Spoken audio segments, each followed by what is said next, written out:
Foxes now flock to Bristol from all over the country, hoping to be talent-spotted and given their own TV show. And it's inside this unlikely building in White Ladies Road that we shall find the man behind it all.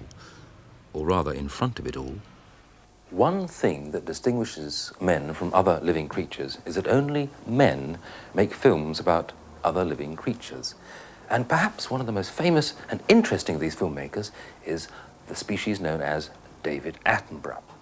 Somewhat shy and not always easy to film in his natural habitat, we're lucky here to see the David Attenborough at work on his latest and greatest project, The Living Planet. His mission?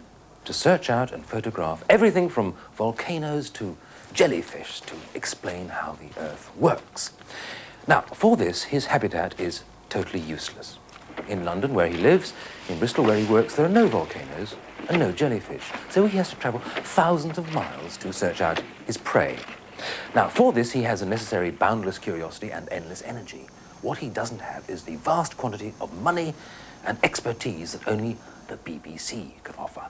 He enjoys this rather strange symbiotic relationship with the BBC, an odd and apparently friendly organism whose workings we do not yet fully understand. The idea of The Living Planet was to show how nature adapts to different environments. So their first job was to adapt David Attenborough by buying him lots of different sets of clothes. Rainforest clothes to keep him dry in places where it's always wet. And, of course, a new set of khaki shorts and shirts for places where it's boiling hot. You can go and film a desert almost any time you like, of course, but other things are trickier.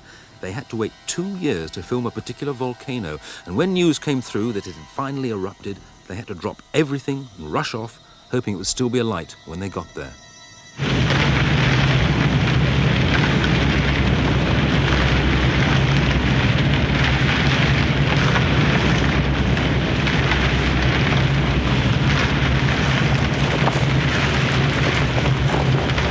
It seems to me, I don't know if it does to you, that there's a danger with nature films, that they come over so smooth and professional. I mean, things happen on cue so much of the time.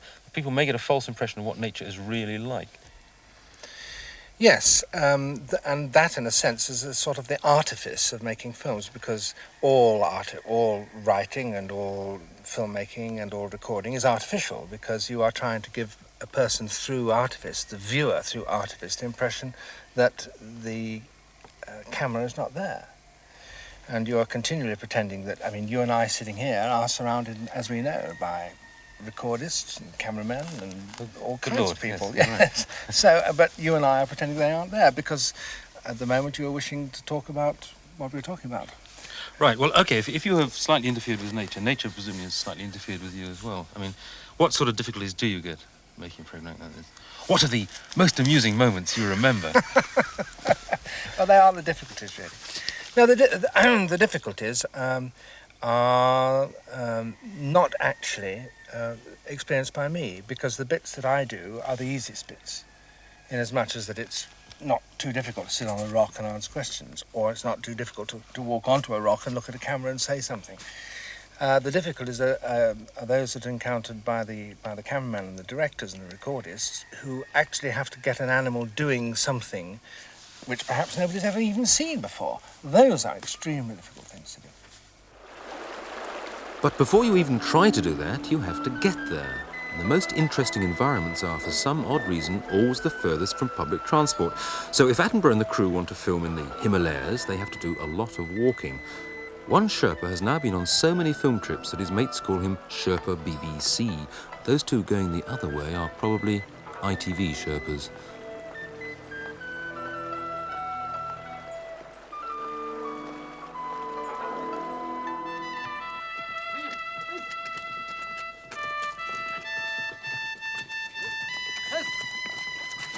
In Algeria, where they had to walk for several days to find some ancient cave paintings in the middle of the desert, there are no Sherpas, but there are mules. The man with the big rucksack is a junior producer. The man with the small rucksack is a senior producer. Film crews, like everything else in nature, have pecking orders. South America has something you don't find in the desert or in the Himalayas: navigable rivers. I think rivers are the environment that natural history film crews like best. Even so, if there's only enough room for the cameraman or his equipment, but not both, it's the cameraman who has to get out and push.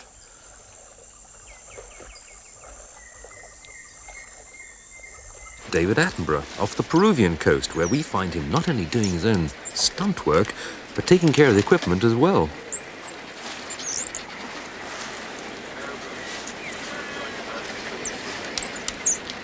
Pull real hard. Yeah. And now, and then you go slow. Then you push this down, and when you don't want that it moves, you just lift your hand, and that's brake. That's brake, the brake, yeah. What's this one? Oh, that's the other brake. Yeah. So, right? In Lapland, it takes only half a minute's driving lesson to learn to master a skidoo. This is a kind of motorised bobsleigh which everyone in the film crew can master, with the exception of David Attenborough, who travels incognito and chauffeur-driven. But then, he hasn't got a driving licence.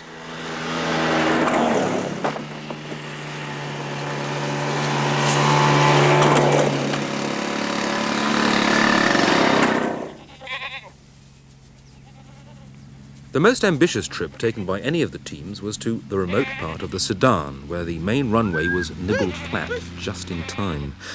There was no other way of getting here than by hiring a plane. There are simply no roads anywhere around, and if you did try to drive across country, you'd hit floods.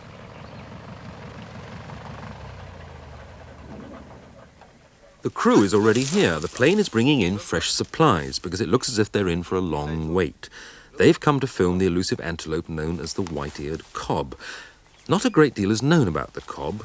We know that it's highly prized by David Attenborough for filming. We also know that it's highly prized by the locals for cooking. A third thing we know is that the cob will probably, sooner or later, converge on this river at this crossing point here. It's by no means a certainty, though, and the crew may be taking a huge gamble to come here and then go away with nothing more than a shot of a Land Rover at sunrise. In nature films, nature always appears dead on cue. In real life, it comes into sight as and when it feels like it, so the crew has to be on duty every day when the sun comes up. Meanwhile, they just sit and wait. Film crews are very good at waiting. That's because they practice all the time, in airport lounges, customs areas, and planes with rotten movies all over the world. I have now learnt not to tell a natural history filmmaker what an exciting life he must lead. And so have the locals.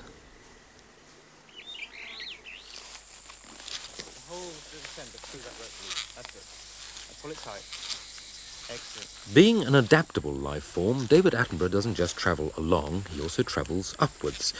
Now, as he's heavier than air, he needs the assistance of a tree, and he also needs something that looks like a parachute harness without a parachute. The locals have never seen anything like this before. They probably never will again.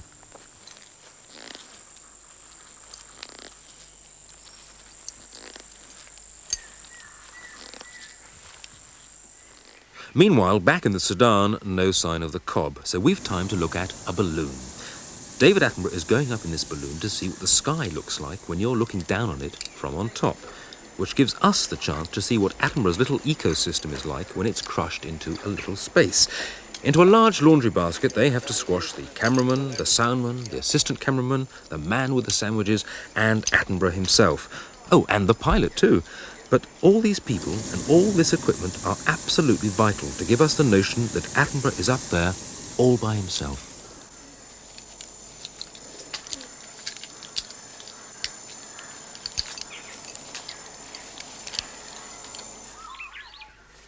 Back in the Sudan, the news is that the cob have finally been sighted, coming more or less in this direction. Cameraman Hugh Maynard is up before the sun, as usual.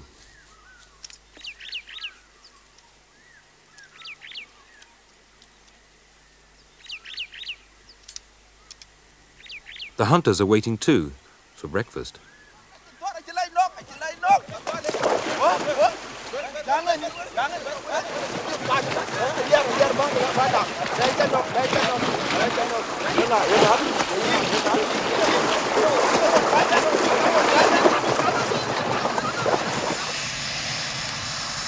And at the top of the transport scale, a plane which can simulate zero gravity. NASA use it for training astronauts, but they lent it to the Living Planet for the program about life in the skies. Zero gravity can only be simulated when the plane is diving near vertically, which is why there's no furniture inside. It's also why the plane is known in the trade, I'm afraid, as the Vomit Comet.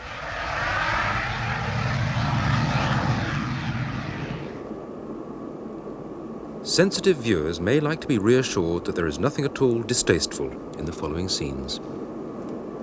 Some creatures have managed to overcome the forces of gravity so well that they managed to launch themselves into the air and so fly.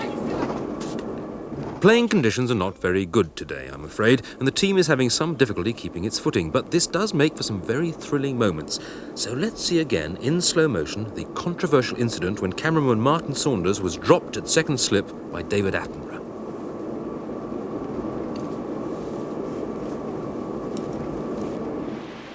But this is what Martin chose to go off in when he wanted to film whales coming up to feed. Of course, when you're out on a ship, you don't know exactly where that's going to happen. So the rigging of the ship was a terrible problem, because every time you move the camera, you've got rope ladders or ropes of all descriptions coming in the shot. So the way we got over that was to actually film it sat on the end of the bowsprit, and it gave a 180-degree angle of view, so you could immediately swing and get the camera pointing in the right direction.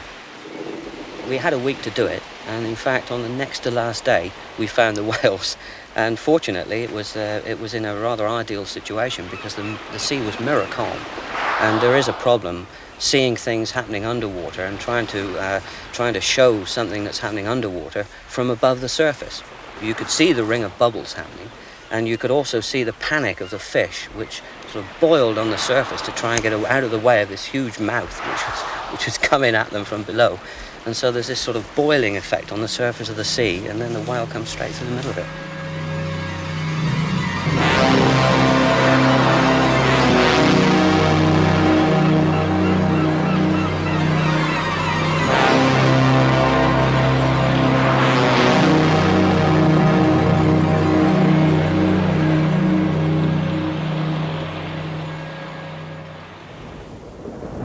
The troubles don't stop once you've managed to get there. You've then got the problem of getting the best picture, or indeed any picture at all. If you're filming something that very rarely happens, like a flash flood in the Arizona desert, you have to find out roughly when it's likely to come, you have to work out where it's going to run, and you have to find a good place to stand. After that, it's luck. If it happens, you film it. If it doesn't, you can't, and nobody will believe you when you say that, yes, rivers do run through the desert.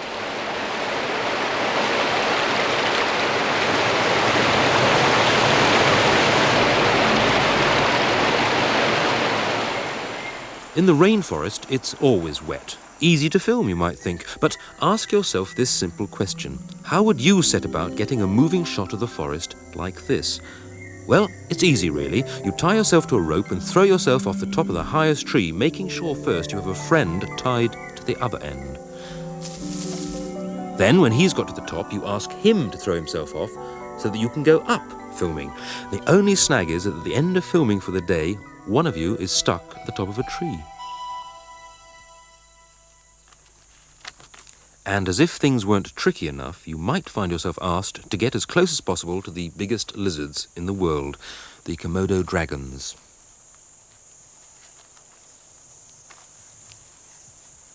Enter Martin Saunders, again, somewhat tentatively.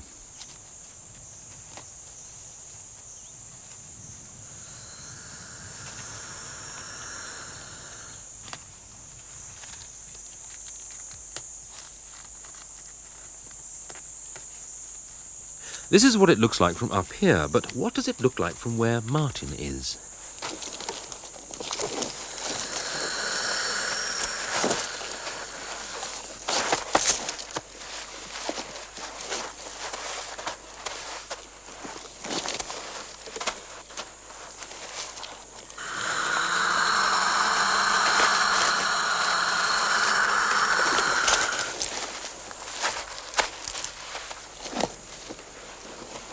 Actually, the Komodo dragons are not quite as fierce as they look.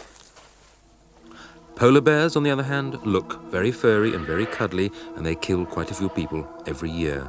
They can also run and climb and swim faster than a man, so it's sensible not to get within spitting distance, unlike this seal. So, here's another simple question. How would you get close enough to get pictures like these, remembering that a polar bear is always hungry, that you look like food to him, and that he never bothers to say grace before he eats? Well, in Canada, scientists have discovered the ideal place for observing polar bears. It's a cliff top, from where they can look down on the snow and ice below where the bears live. Down below, the bears can look up at the scientists, hoping one of them will venture down one day and become supper. This is called ecology. The scientists have even constructed a lavatory with a door containing a bear-shaped observation hole, so that one cameraman can sit inside in comfort and safety, while the rest form a queue outside. But Hugh Miles, the BBC cameraman, has a problem. From up here, his zoom lens can turn a distant dot into a recognisable polar bear, and coming this way. But it's not close enough to satisfy him. So what does he do? Well, he does something that no sane man would ever do and goes to the bottom of the cliff till the bear is only 25 yards away. And then, like an idiot, he unscrews his flask of hot soup, which the bear suddenly smells. And if the bear hadn't got somewhere better to go to, our film at this point would turn into a tribute to the late Hugh Miles.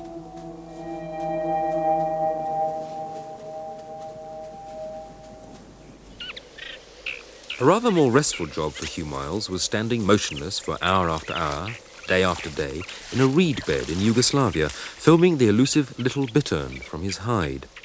The main snag, apart from leeches climbing up his legs, was that when a bittern sees a camera, he goes behind a reed stem. So you turn to the young of the species, which has not yet acquired this knack, though he does seem to be learning quite fast.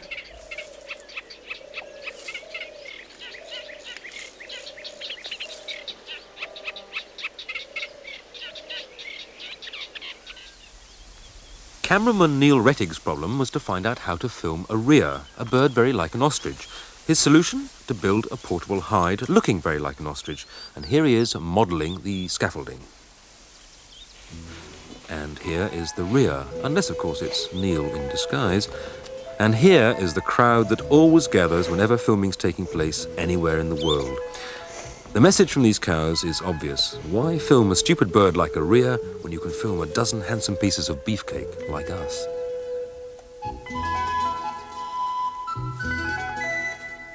And if you try to film the rhea's nest, the message is similar. Why bother with eggs when you've got a handsome armadillo willing to stride through them with all the confidence of Delia Smith among the omelettes?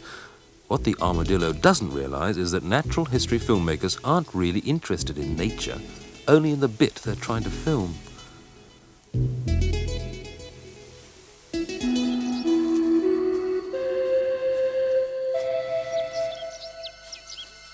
The strange creature with the snout like an Italian handbag is an anteater. The strange creature with earphones and a snout like a mine detector is a human being called Dickie Bird, who is a sound recordist, and together they're engaged in the strange ritual dance called getting some background noise.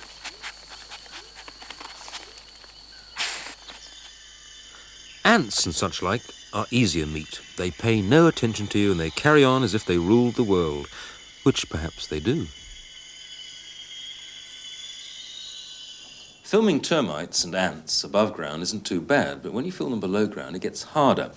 In South America, they wanted to film the grass-cutting ant. Now, this makes colonies which takes up to 15 or 20 million ants at a time, but not a cameraman. So what they did was to bring the ants all the way from South America here and put them in this thing, which looks like a French horn made by Henry Moore while drunk, and they put them down the inside, which is actually like an ant tunnel, and followed them with an endoscope, which is the sort of lens you put down people to see what their supper looks like 5 minutes after they've eaten it.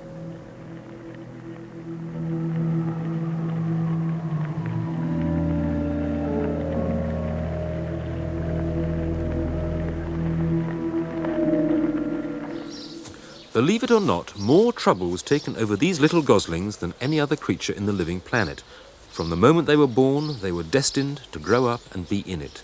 They are red-breasted geese, and their mother is a goose, but they don't know that. They think their mother is Mrs. Rose Eastman, and at the moment they think she's just a pair of red gumboots.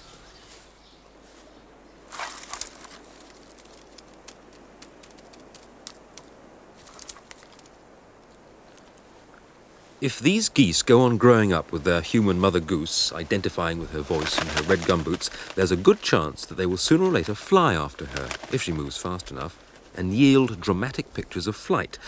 At first, she just takes them for walks with her voice, now on a cassette, but soon available on LP and single. And the next step was to put Mrs. Eastman on a bicycle and see if the birds followed her. All this proved really was that flying is a much quicker way of travelling than bicycling.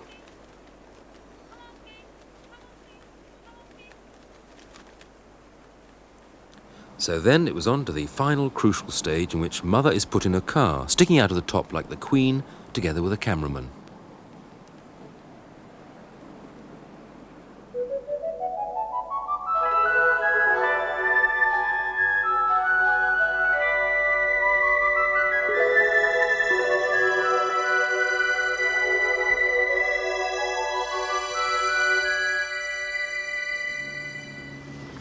There's more to the living planet than just wildlife and exotic locations. There are backroom boys as well, and here in sun-drenched Boreham Wood lives the globe, which featured in every episode of The Living Planet. But even filming a globe is no picnic. For a start, you have to carry it in without dropping it. Maggie, is this really the best of all possible worlds? I mean, if you were in a BBC satellite looking down, would the Earth look like this? No, it wouldn't look like this because you wouldn't really be able to see very much of the landmass at all. It would be all cloud and sea. If you could see through the clouds, it would look pretty much like this. We've accentuated the colouring in certain areas, like the green of the forest, so that they stand out. But obviously there would be some cloud over the Earth, so we've actually devised another globe for this. What we do is we film this globe first, and then this globe afterwards, and the white areas here come out as cloud on our base globe.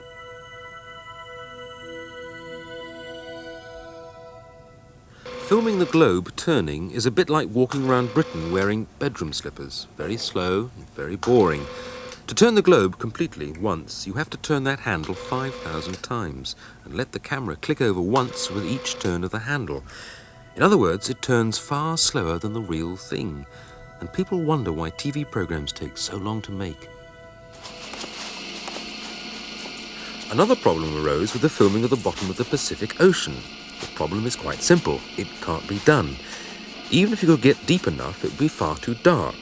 So the Living Planet built its own Pacific seabed here in Britain, with materials imported directly from the real ocean floor and from the real mountains at the bottom of the real Pacific.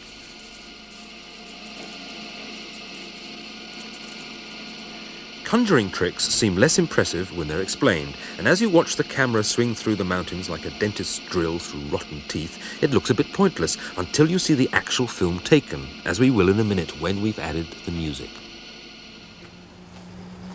This is Maida Vale, once a roller skating rink and now the habitat of the BBC Radiophonic Workshop.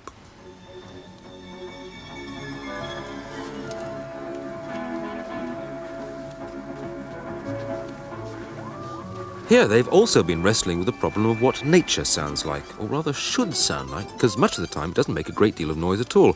So they've asked composer Elizabeth Parker to invent enough sound to go with 12 Hours of Nature, and they keep her locked up in one of these little cells.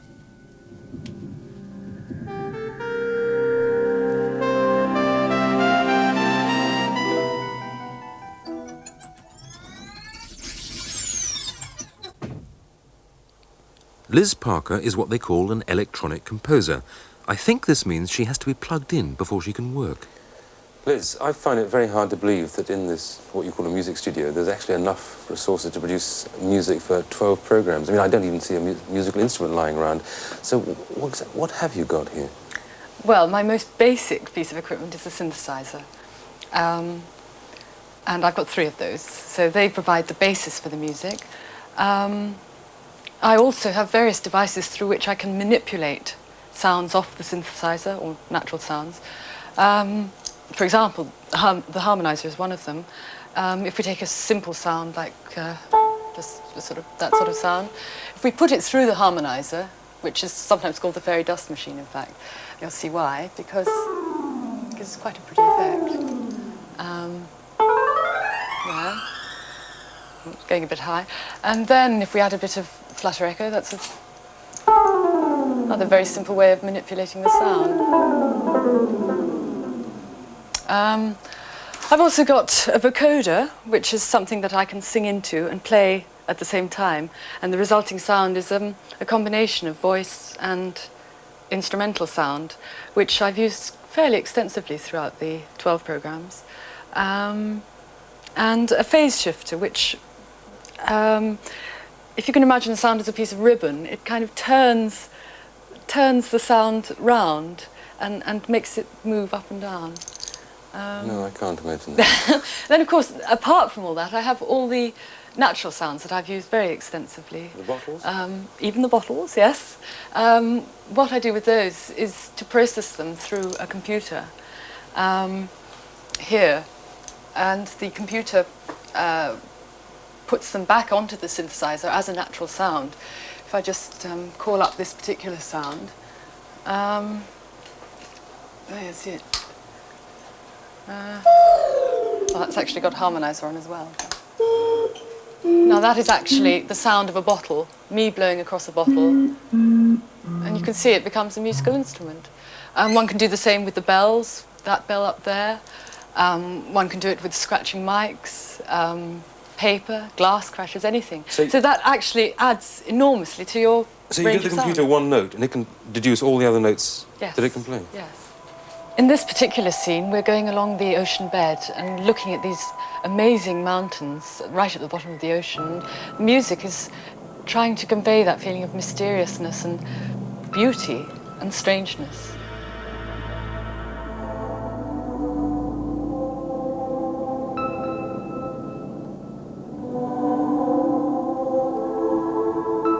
Don't forget, viewers, this is the very same dusty studio floor we were looking at just now. So much for big effects, but what about music for tiny things? A particular example I can think of was the leafy sea dragon, which I actually used a couple of combs to create a sound on it. It has little fins that waggle around while it's underwater, and although they don't as such make a noise, I created a sound for them using these two combs.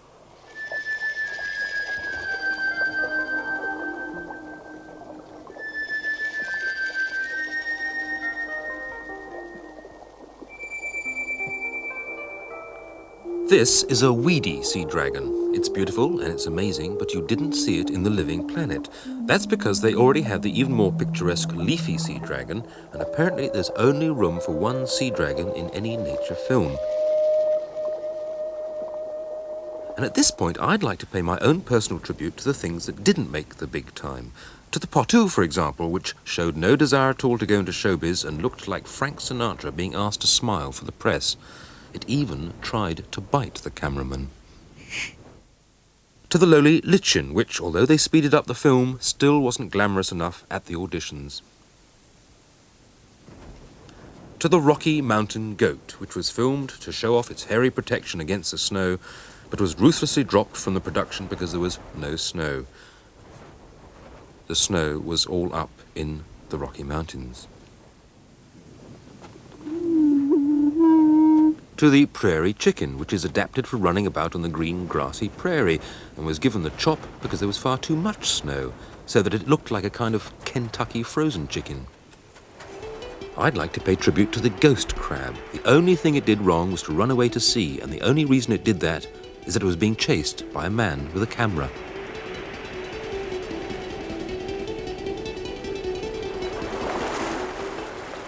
I feel sorry for the owls in the Arizona cactus. They weren't allowed into the desert sequence because that was switched to the Middle East, and there are no cacti there, so no owls. I feel sorry above all for the most beautiful butterfly taking off in slow motion, dropped because the cameraman hadn't focused the camera. Nobody ever drops the cameraman, of course. They keep everything he does. The cameraman is afraid of only one life form in nature, the editors. The pack leader of the editors is Andrew Naylor. Andrew, you've been sitting for 2.5 years now, locked away in this small cutting room in Bristol, while the cameramen are having a great time abroad and sending back their film to you, which is all up there, I notice, about 100 hours worth? Yes, even more than that. Well, the thing that surprises me is that all film you're not using, which suggests that you're looking for something that's not always there. What are you actually looking for as an editor? Well, unlike drama filming, where the shots are tailor-made to fit a script, animals can't read a script. So I rely heavily on the cameraman, give me enough coverage of an animal, perhaps 25 times as much film as I need, in order that I can find shots in there that will cut together to produce a nice, smooth flow. Well, sometimes you must find that they just haven't done the stuff. I mean, you can't send them back to the rainforest to do it again. What do you do then? Well, sometimes they have problems, and that's what makes my job more interesting, really, sorting out those problems. We do have ways of doing that, so that unlike the cameraman's job where his results are shown on the screen, you shouldn't really see what I've done. I hope you appreciate it at the end, but the results should be nice and smooth and easy to watch. Well, I suppose I ought to ask you what strange bit of nature you've got up on the screen today. You might recognise this one. During the 12 hours of The Living Planet, you were seen quite a lot, front, back, side, but never once, I think, smiling, which gave the impression that nature's a bit of a serious business. But making nature programmes, is that serious? Well, the fact is there are a lot of laughs, particularly when it goes wrong. And whether we should actually make a film, well, maybe, I don't know what kind of film you're making, maybe there's got one or two of those in, but there are quite a lot of things that go wrong that make us fall about laughing. There is some life actually within this snowfield itself, because this snow is not white,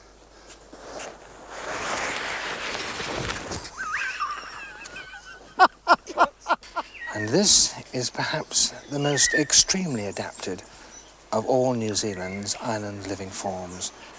This is the kakapo. What David doesn't realise, I think, is that nature may now be starting to adapt to him. Watch this kakapo listening very carefully to what David is saying. Above all, watch what it does when David says the words, "sit still." It has lost its powers of flight. Indeed, its only defence is to sit still, which is how I can approach it so closely here. The second feature it has is that it is a giant. Like so many other island-living animals, it's very big of its kind.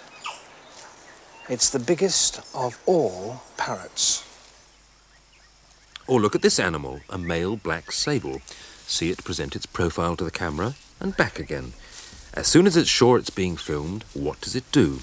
It goes behind a bush, or as we'd say, into its dressing room, and then does a lightning-quick change act, and, with a great theatrical flair that any Attenborough would envy, comes out again as a brown female sable. Even a supposedly remote and deserted river in South America can show off and play up to David Attenborough. It's bigger, it's broader, and its waters contain not only sand and gravel, but are rich with nutrients that have washed in from the vegetation that covers its banks. And after it's crossed its last patch of rapids and tumbled over its last fall, it becomes a very different river indeed.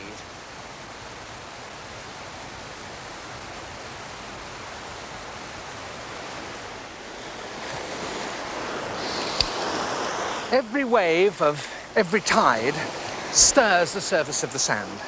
So it's virtually impossible for plants to get a hold of it, as they can on a rocky shore or a mud flat. And as a consequence, a sandy beach seems to be about as lifeless as any part of the margins of the sand. I'm sorry, I've lost my thing. What is this thing he has lost? Well, it's a trick of the trade, a stick or a stone that he uses as a mark. Here at Avebury, he's using very big things as a mark, probably left behind by Stone Age nature documentary makers. And there's the camera he needs the thing for to stop him bumping into. It's not easy walking and talking and keeping an eye open for things all at the same time. So a large backup team is needed in the Attenborough ecosystem, a team that normally we never see. It's absolutely clear that tomorrow we're going to be even more so. And the team has come up with a great idea. They're going to try the kakapo once again, but this time not mentioning the words sit still, to see if it will sit still this time. It's a parrot. It's nocturnal. It feeds on grass and leaves. And it shows those two characteristics which are so typical of island-adapted forms. It is totally flightless. Secondly, it is a giant. The biggest of all the parrot family, weighing as much as 3.5 kilograms.